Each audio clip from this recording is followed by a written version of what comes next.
Hello and welcome to another update video about Ethereum. So you can currently see here the Ethereum chart. My primary expectation at the moment would be that we are similar to what I expect for Bitcoin, move up a little bit. Yeah, that we have completed here a wave 4, that we're coming down now in a wave 1. The next one would be the wave 2 up, 3 down, 4 up, 5 down. We would land again in that target area that we already reached in January. This is my current view about Ethereum. So in terms of the overall wave count that we made, obviously our all-time here around $5,000. Back then we reached the price target perfectly here. We came down in an A wave, moved up in a B wave, and we currently are in a very long C wave. Within that C wave, we've completed the wave 1, 2. We completed wave 3 end of January, here down at around 2,160. We moved up in that wave 4 all the way up to around 3,600. And we are now starting that sell-off. The reason I think that is the case is because we came down here quite impulsively again, yeah? And a wave 1 is quite impulsive, okay? So that it is an impulsive wave. So therefore, that would be my expectation here for Solana. Ethereum, of course, Ethereum. So Ethereum is currently consolidating a little bit here, and we might see more detail on the 4-hour chart. I'll get into that in a minute. This scenario, this sort of sell-off scenario, remains valid until we break above $3,600. Above that, I would go with the alternative. There's an alternative wave count as there is for Bitcoin, and that is the, you know, these are the rules of TA. You stick with your current scenario until it gets invalidated or the other one gets more likely. And that would be the case here when we break above $3,600. Then I would expect the price to at least reach here this green area that is located between 3,880 and 4,630. That would be based on a B wave, a wave B. So that would assume that we have done all of this down here, what I've labeled as wave 3, would have been a wave A, that this here is a B wave, a corrective wave, and then we come down in a C wave into that blue area. It won't change a lot in the scenario, but it still has an impact in, you know, how high can that wave go. And here, this would assume that we are going to the at least the 38.2, we reached the 50% anyway, so that could already have been a wave B. So in the end, it doesn't make a big difference to the chart. So we reached the 50% fib retracement. Then the 61.8 would be an ideal target. That is for the alternative, yeah. That would be at 3,880, as I said.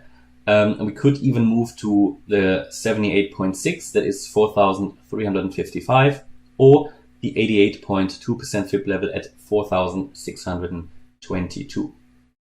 So these are sort of the Fibonacci levels that would be relevant for that wave B, with the minimum being the 50%. Now that was already reached. So even in this alternative wave count, wave B, or in the primary wave count, wave 4, this here has basically triggered already, yeah? Because this was the 50% fib retracement, and this is relevant for both the wave 4 and the wave B. And in the end, it doesn't have a big impact for the final outcome, right? Because it's just that in that wave B scenario, in that alternative, you could move a little bit higher. Well, in the wave 4, you can't. So in the end, we'll go with that. And that would, that would assume that we're now turning around here, which we did, coming down impulsively. Now, in the next step, we would need to move a little bit higher to get to that wave 2. That would again be dependent here on the Fibonacci retracement levels for a wave 2. And again, for that, the minimum you want to do is the 3,260 level. That is the 50% retracement. It could go up all the way to 3,500. Yeah. So obviously we haven't reached that yet. None of these levels. Therefore, I would expect primarily to see a little bit of upside. That is also what I expect for Bitcoin. Now, if that upside doesn't come and we go down straight away, it would still confirm that scenario. It would just mean that maybe that wave 1 is a bit extended and that we haven't completed here the impulse yet. Then we come up and then we go down in wave 3, 4, 5, and that would all end here in this area. So currently also we are holding here fairly well, actually. If I go to the 4-hour chart, we might see that a little bit better. So the way what has developed here is now actually a little bit of a channel. Now we had a bit of fake out down there, you can see that, but you can actually combine this and you get a nice channel here and up here as well. Or maybe you call it an ascending wedge. And in that sort of ascending wedge, which is now looking similar to what Bitcoin is doing, just with the exception that we had a bit of a fake out down here. Now in that scenario, we can remain sort of short-term bullish as long as this support line is holding. This support line around $3,000 is holding. When that gets broken, I think we get into that sell-off scenario. Until then, we expect here a little bit more upside. A turnaround in this region here between 3,280 and 3,500 and what did I say, 3,520 roughly, would expect a turnaround then. Again, if we break above 3,600, I think then we could move even higher, yeah, and could get into this green target area here. So that is my view on Ethereum at the moment. So Ethereum is currently really consolidating in this scenario still. Yeah, it's still in a pattern, still in a channel here. So until that line gets broken, I think we're not going to see major moves. So this is the important support level that needs to get broken for now. And as you know, on the weekend here, there is little volume anyway. Don't really see a lot. So this is important support, important resistance level here on the chart. It's obviously an ascending one, so it changes every day. Looking generally what the price is doing here in the very small scale, you can see we're really just moving sideways. This, of course, could develop as a bit of a head and shoulders, but I think we see here just a little bit of consolidation, but we are ready for the next move very soon, I think. The reason for that is that volume is decreasing. So you can see that here on the volume indicator, volume is decreasing massively. There isn't much more space.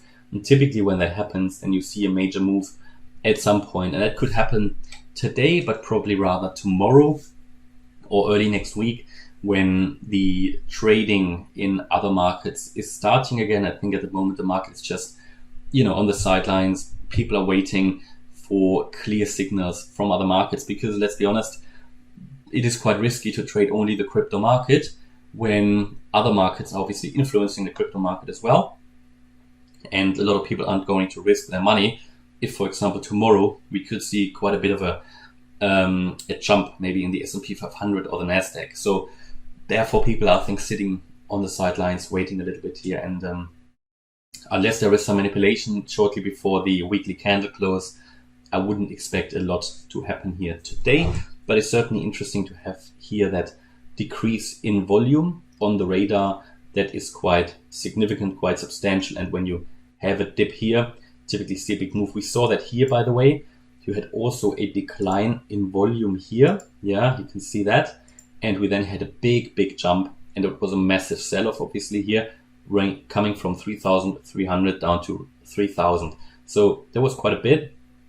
So this could happen again, either way, of course. So we are waiting for that signal. Yeah, volume is making the trend. So we're waiting for that volume. Okay, so hopefully you liked the update about Ethereum. Hopefully, you enjoyed it. If you did, please hit the like button, leave a comment, subscribe. Make sure you follow us on Instagram and Twitter. You can find the links for that in the description. And if you really like the content, then check out the channel membership, where you can get access to the Telegram chat groups, the Discord server, and the weekly live stream. The next weekly live stream is today at 1700 UTC. Thanks a lot for watching. Bye-bye.